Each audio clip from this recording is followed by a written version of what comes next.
ball for more clarity, Madame Olga said. Okay, so this is where it was going to get good. Some sort of vision would appear in the ball, displaying the wonderful things I would achieve. Maybe I'd get to see this young man who would have a huge impact on me.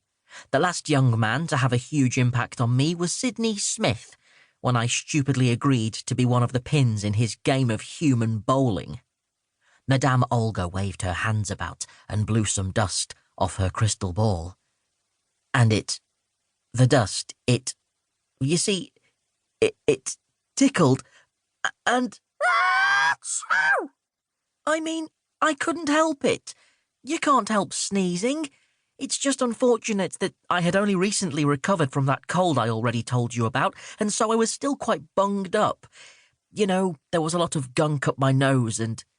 Well, there's no way of saying this that isn't totally gross, but I sneezed, and a load of snot ended up over the table, the crystal ball, and Madame Olga. Point of interest, a sneeze can travel at a speed of up to 100 miles per hour. That's pretty fast and powerful, and I think the fact some snot even reached the back of the tent totally proves that point. "I'm really sorry," I said. "How dare you come in here with a cold?" Madame Olga snapped. Madame Olga did not look very happy as she wiped my snot off her cheek with a tissue, so I thought I would help by rubbing the snot off her crystal ball with the sleeve of my hoodie. How was I supposed to know I would press a bit too hard and the crystal ball would be pushed off its stand, roll off the table, plummet to the ground and explode into a zillion tiny pieces? I stared open-mouthed at the shattered glass, then up at Madame Olga. I gasped. "Do you think we could fix it?" Madame Olga's eyes filled with what I can only describe as pure evil. Her mouth contorted into a scowl, her brow furrowed, a snake slithered out from among her hair. I mean, I'm not 100% about the snake, but I feel like that totally happened, so let's just say it did. Anyway, this is the important bit, because she took a deep breath and uttered the terrible words. "Curse you, child!"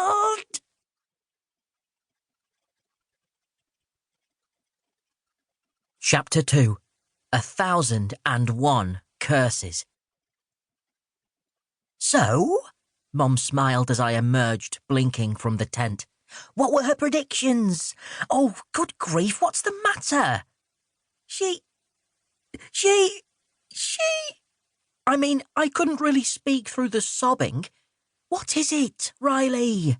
What's happened?" She... It was really upsetting. Life can be hard enough without curses being thrown into the mix. "Riley, for goodness sake." "She cursed me," I howled. "I've only just recovered from my cold, which no one seemed to really care about, and now this." "What do you mean she cursed you?" Mum said. "She cursed me." "How do you know?" I stared at Mum in disbelief. As a mum, her main job is just to believe everything I say, not act like she's the police and start interrogating me. "Mum, she literally said the actual words, 'Curse you, child.' I mean, child." Mum frowned. "She said, 'child'?" "Yes, exactly." "Right," Mum said, putting her hands on her hips, which always meant uh-oh. "That's very unprofessional of her. I'm going to speak to the owner of this fair." "Mum, maybe don't," I said. After all, what if that angered Madame Olga and she made the curse worse? But Mum wasn't listening. "Who does this woman think she is, putting curses on children? It's an outrage." She turned to me. "Also, it wasn't a cold. You had very mild hay fever, which you should have remembered to take your tablets for." "I feel like it was wrongly diagnosed," I said. "Well, it wasn't. Now, come with me." She grabbed me roughly by the shoulder and we stomped off to find the owner of the fair. As it turned out, the owner of the fair had mean eyes and stubble, and he looked like he'd made some poor choice.